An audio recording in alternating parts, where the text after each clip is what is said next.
out sa mga kapatid nating rider, sa mga katulad nating content creator.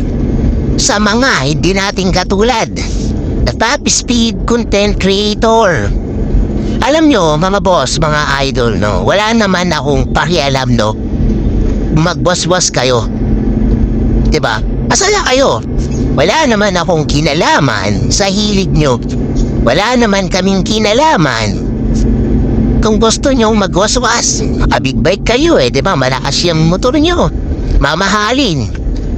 Ang sa amin lang, mga sir, mga idolo, ay huwag kayong gumamit ng papublikong kalsada kapag ginagawa nyo yung mga walang kwenta yung content. Bakit? Kasi mga idol, mga sir, madami kayong madadamay.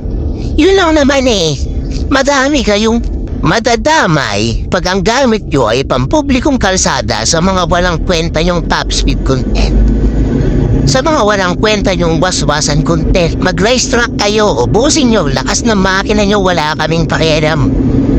Kasi hindi kami madadamay, pero as long as madadamay kami, makikialam kami. Diba? Bakit kami nakikialam? Madadamay kami. Kung gusto yung matuto, pare niya si Gairo.